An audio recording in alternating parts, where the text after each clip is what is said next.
This is my debut, not only at Punchline, but in San Francisco, so I'm excited. I'm excited, but I'm also very superstitious. I'm a superstitious comedian, so I always wear my Jordans whenever I do my comedy. Yes, because I grew up in Chicago, number one, and it's like required footwear there. But also, I've never encountered a sneaker in my life that makes my dick feel bigger. No, I said feel bigger. It's still small as fuck, but it feels bigger. Feels bigger when I wear my Jordans. I always hesitate to open up with a dick joke, and I'm thinking, but judging from that reaction, San Francisco, I probably shouldn't have.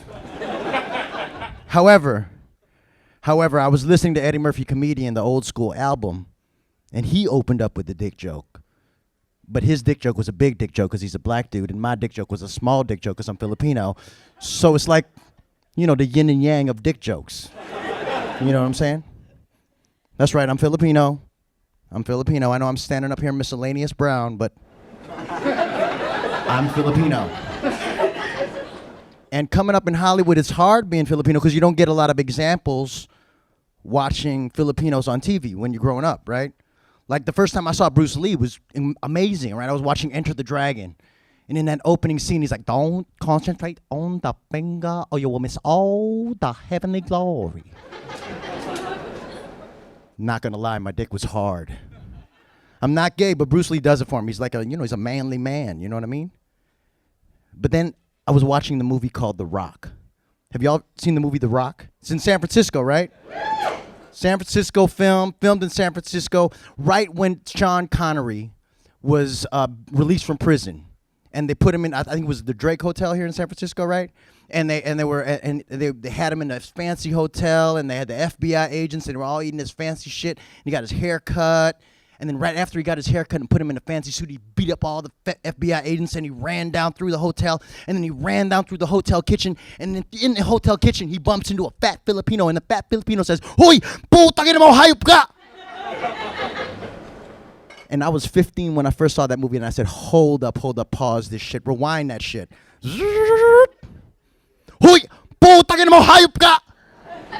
That motherfucker just called Sean Connery a son of a bitch, and I knew what he said, because I'm Filipino. Representation matters, y'all. But that was not the inspiration that led me to move from Chicago to Los Angeles and chase my Hollywood dreams.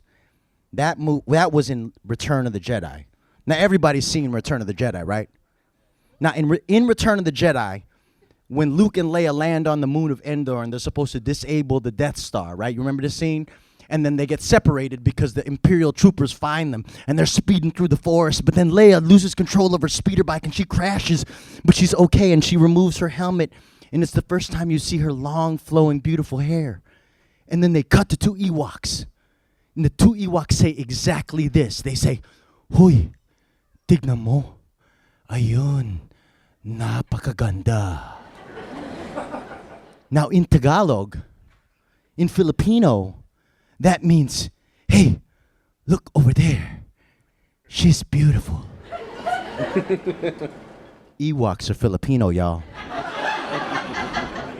Ewoks are fucking Filipino. And when I saw that shit, I said, I'm gonna be in one of these fucking movies. And I'm gonna be the first Filipino Jedi, for real. I'm gonna be the first Filipino Jedi, but I'm gonna play it in homage to the Ewoks and to all the Filipino uncles out there. I'm gonna play it like my Filipino uncle Tito Chito. And I'm gonna play it like a horny Filipino uncle. I'm gonna say, "Hoy, that is not the droids you're looking for. May the force be with you all. And Manny Pacquiao is the best." Putang ina, that's the way I would play a Filipino Jedi, for real. Because Tito Chito is my hero. I will tell you this is why.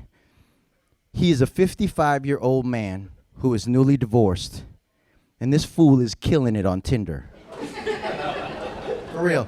We were having lunch at Panda Express because he said, "I'm gonna take it to a fancy one." And he said, "Eric, hoy, do you know about this Tinder?" It's so easy to get the pussy. Did you know if I have this when I'm younger, I'm gonna be like a fucking Will Chamberlain. He fucked thousands. I would do that. Okay, you don't know this Tinder? I'll explain it to you. There's girls there on the picture, okay? If it's a good one, you right swipe it. If it's ugly, left swipe it. But here's the key, okay? Here is the key. If she right swipe you, and you right swipe her, pussy. Did you know? Did you know your Tito Chito has never tasted a chocolate? The fuck are you talking about, Tito Chito? Chocolate. A black lady. I have never tasted a chocolate. Tito Chito, you're not supposed to call them chocolate. Listen to me. Lawanda told me I can call her a chocolate. So I'm gonna fucking call her a chocolate. Besides, chocolate is delicious. And so is Lawanda, ha? Okay. No, last night, Lawanda and I went to see Black Panther. And I'm not one to kiss and tell, but I'm gonna tell you. Wakanda forever.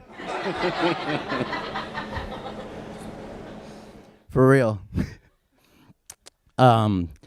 So I'm from Chicago, and I'm gonna leave you with this short story of the first time I tried to be Bruce Lee, and I took a karate lesson. And my dad signed me up for Lions Taekwondo, and Mr. Lee, no relation to Bruce, brought me into the center of the dojo. And there was only one other white belt in the class, and his name was Demond. Black kid around my age. But when I introduced myself, hi, I'm Eric, and he said, hi, my name is Demond, spelled like demon, sounds like almond. He said, no, we spar. Mr. Lee's like, no, we spar. And I'm like, wait, I don't even, this is not I don't have a lesson. Can I throw, we spar. So he put me in the ring with the demon, and I got into my ready position, and he said, begin. And then Mr. Lee stepped away, and Demon lunged forward and headbutted me in the thigh. And I get the worst Charlie horse that I've ever had in my life.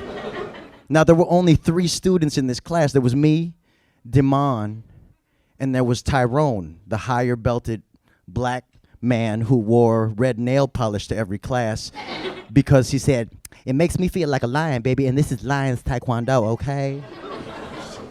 And so I was in the dressing room rubbing my leg because I had that badass Charlie horse, and Tyrone said this to me. He said, Eric, don't you worry about that Desmond or Demon or Demon or whatever the hell his name is, okay?